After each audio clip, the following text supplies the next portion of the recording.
अस्सलाम वालेकुम viewers, I am Hina Mahjabeen. I hope you all will be fine. हम study कर रहे हैं MGT 201 फाइनेंशियल मैनेजमेंट का कोर्स, जिसका module number 6 cash flow analysis and topic number है 118 cash flow from operating activities part number 2। But today's lecture start करने से पहले अगर आप मेरे चैनल पर न्यू हैं देन प्लीज़ मेरे चैनल को सब्सक्राइब कर दें एंड बेल आइकन को क्लिक करना मत भूलिएगा, ताकि upcoming lectures, different assignments, quizzes और पेपर्स के नोटिफिकेशंस आप तक पहुंच जाएं। लाइक भी कीजिएगा, शेयर भी कीजिएगा। ओके जी, let's start from today's lecture that is about cash flow from operating activities. In this lecture हमारा जो फोकस होगा वो नॉन कैश एक्सपेंसेस पर होगा।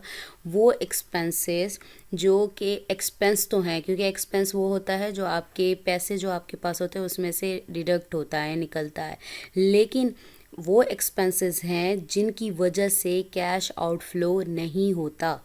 ठीक है, that is what are various non cash flow cash expenses, what is the effect of these non cash expenses on cash inflows and cash outflows. यही हमारा जो लेक्चर है नॉन कैश जो expenses हैं वो देखेंगे, यानी जिनसे हमारा जो है कैश आउटफ्लो नहीं होता, बट होते ये एक्सपेंसेस ही हैं, लेकिन नॉन कैश होते हैं। नॉन कैश होने की वजह से यानी कैश की फॉर्म में नहीं होते।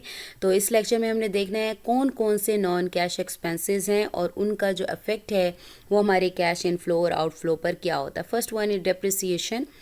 By definition, depreciation is the systematic allocation of cost of an asset over its useful life. To understand, we need to see that what happens when we charge a depreciation expense. It means that when we purchase an asset, suppose we have purchased an asset 5 years ago from today, and cash flow has been occurred when we had purchased that asset, and afterwards we convert every year the sum components of that asset into expense little by little, which we call depreciation expense. Okay ji, depreciation आप ये एक asset की cost है वो allocate कर देते हैं उसके यूज़फुल टाइम के लिए। अब इसमें ये होता है, थोड़ी सी एक एग्जांपल लेते हैं। जब भी आप कोई एसेट परचेज़ करते हो, सपोज़ करो आपने आज से 5 साल पहले कोई एसेट परचेज़ किया, लेकिन वो अभी चल रहा है, यानी उस टाइम जब आप इसको परचेज़ करते हो उस टाइम आपका कैश जो डिडक्ट होना था वो डिडक्ट हो गया।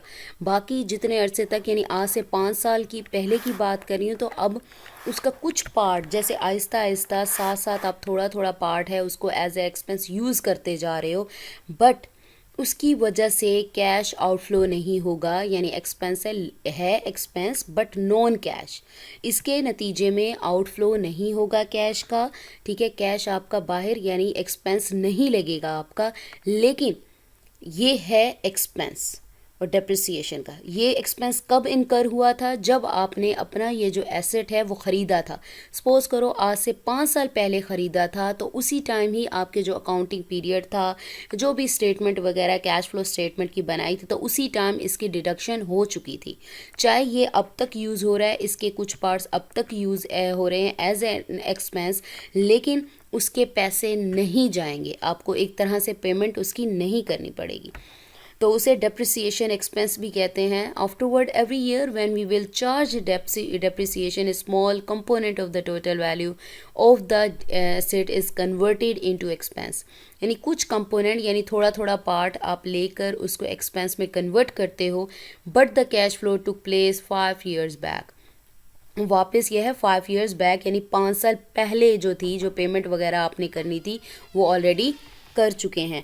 And that cash would never be paid और outflow in the coming months और ईयर्स, यानी अगले जो साल आ रहे हैं उसमें आपको पैसे यानी इस जो एक्सपेंस है उसकी पेमेंट नहीं करनी पड़ेगी, क्योंकि आप आज से 5 साल पहले जब आपने इसको परचेज़ किया था इसकी पेमेंट ऑलरेडी कर चुके हो, तो इस वजह से ये नॉन कैश एक्सपेंस भी कहलाता है।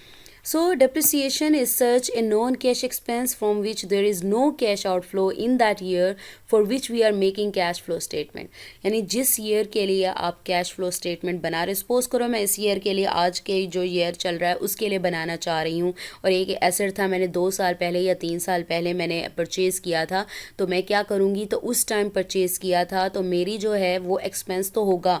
ठीक है, यानी मेरी क्या है, नॉन कैश है, लेकिन कैश की सूरत में एक चीज़ मेरे पास है, लेकिन उसकी पेमेंट मैं ऑलरेडी पहले 1-2 साल पहले कर चुकी हूँ।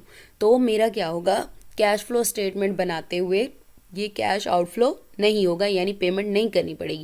And also will not be any cash outflow generated in the coming, ना ही आने वाले सालों में होगी क्योंकि ऑलरेडी हो चुकी है, because the cash outflow related to that asset had been paid और आउटफ्लोड व्हेन हैड परचेज, जब इसे परचेज़ किया था, चाहे आज से 10 साल पहले किया था, 5 साल पहले किया था, 2 साल पहले किया था, उसी टाइम इसकी पेमेंट हो गई, जो डिडक्शन होनी थी वो हो चुकी है। अब चाहे मैं इसको एज एन एक्सपेंस कन्वर्ट करती भी जाऊँ या यूटिलाइज़ करूँ, यूटिलाइज़ करने के बाद भी मैं इसकी जो पेमेंट है मुझे नहीं देनी पड़ेगी। एमोटाइजेशन भी इसी तरह से, जैसे डेप्रिसिएशन है, नॉन कैश एसेट है, इसे भी एक्सपेंस कंसीडर करते हैं जो कि इंटेंजिबल एसेट से रिलेटेड होता है, meaning that if there is any intangible asset which we have purchase in the past that we amortise over the period of its life, यानी जितनी देर के लिए है उसका एमोटाइज करते हैं। यहाँ पर एक एग्जांपल लेते हैं पेटेंट राइट की।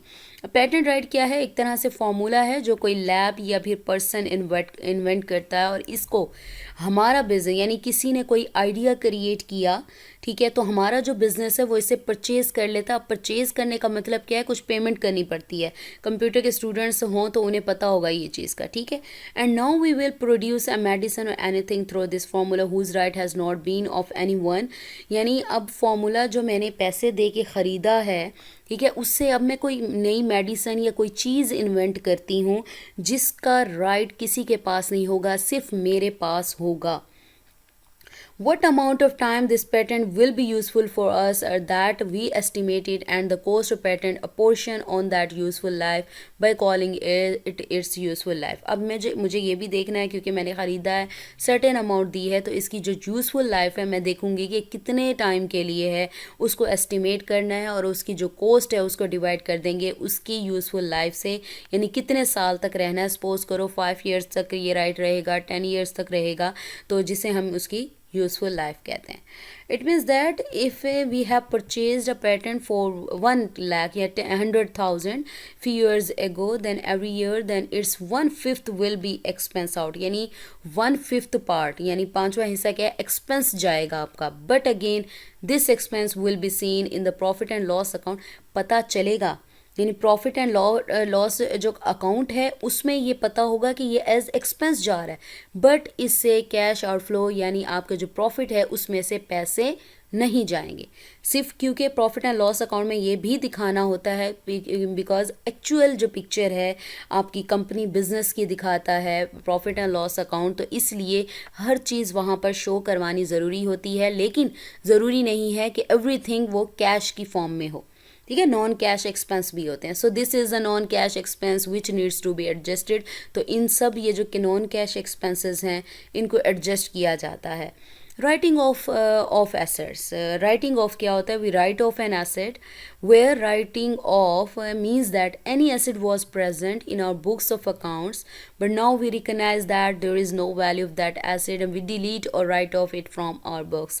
चलें जी, हमने कोई एसेट ख़रीदा, मेरे पास कोई एसेट है, मेरे बुक्स ऑफ अकाउंट्स में यानी मेंशन है कि मेरे पास ये एसेट्स प्रेजेंट हैं, बट मुझे अब लगता है कि ये एसेट है बट मेरे यूज़ में नहीं है, अब इसकी कोई वैल्यू नहीं है, तो मैं इसे क्या करूँगी? जो अपने बुक्स ऑफ अकाउंट्स है उसमें से इसे डिलीट या राइट ऑफ कर देना, यानी हटा दूँगी।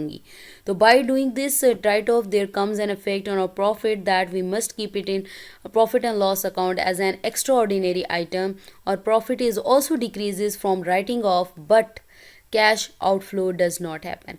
मेरा जो प्रॉफिट है ऑलरेडी जो प्रेजेंट है उसमें चेंजेस आएंगे, वो डिक्रीज़ होगा, बिकॉज जो मेरे बुक्स ऑफ अकाउंट्स जो हैं उनका एक पार्ट एसेट था, कोई चीज़ अगर निकाल दूं तो उसकी प्राइस यानी पैसे निकल गए, तो मेरा प्रॉफिट डिक्रीज़ होगा बट आउटफ्लो नहीं होगा, यानी मुझे कोई पेमेंट नहीं करनी।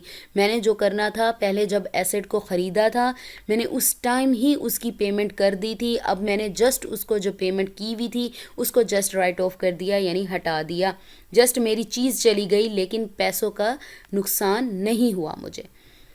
Provision of bad debts. The bad debts means that those accounts receivables which do not give us payments, and it is a kind of loss for us that we create an expense which we call bad debts expense। अच्छा, bad debts मैंने previous जब modules हम starting वाले पढ़े थे, यानी वो payments, यानी अगर आप किसी को क्रेडिट पर कोई चीज़ देते हो या लोन वगैरह किसी को देते हो तो हो सकता है ये पॉसिबिलिटी है कि आपको वापस ना मिले, तो वो जिसकी वो एक्सपेंसेस, इसे एक्सपेंस एक्सपेंस कहेंगे तो ये ना एक अलहदा से एक एलोकेशन की जाती है। जैसे आप अपना बजट, जैसे मैं एक कॉमन सी एग्जांपल देती हूँ, एक बजट बना रहे हो आप अपने जो बुरे हालात के लिए, कंडीशन के लिए, कहते हैं दुख सुख के लिए, जैसे जो कहते हैं ना, एक ना साइड पर ना सेविंग रख देते हो, ठीक है, कि अगर मुझे कोई प्रॉब्लम हो जाती है तो मैं इस सेविंग को यूज़ कर लूँगी। तो इसी तरह से बैड डेट्स भी इसी तरह से एलोकेशन की जाती हैं। कुछ एक्सपेंस साइड पर रखा जाता है कि एलोकेट किया जाता है कि अगर ये पेमेंट वापस ना हुई तो मैं किस तरह से इसकी एडजस्टमेंट करूँगी, ठीक है। तो यहाँ पर भी लिखा हुआ है there is also no cash outflow. Cash outflow नहीं होता। सपोज करो किसी ने मुझे पेमेंट नहीं की तो मेरा प्रॉफिट एंड लॉस अकाउंट पे क्या इफेक्ट आएगा, वो लिखा जाएगा as bad debts.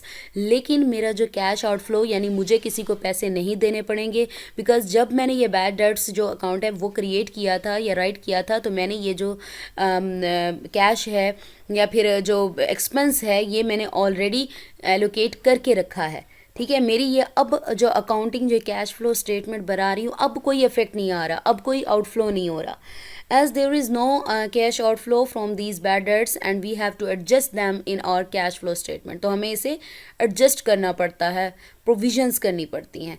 Other provisions for expenses, if we create allowances और provisions for some other expenses, यानी कुछ और एक्सपेंसेस के लिए भी मैं अगर साइड पर एक अकाउंट प्रोविजंस कर देती हूँ other than bad debts, meaning that we guess that this will be how much expense and take it in the profit and loss account by using this guess and against which there has not been cash outflow, then we adjust it by considering it non-cash expenses during making cash flow statement. Cash flow statement बनाते हुए इसे non cash expense लेते हुए आप क्या करते हो, इसकी भी एडजस्टमेंट करते हो।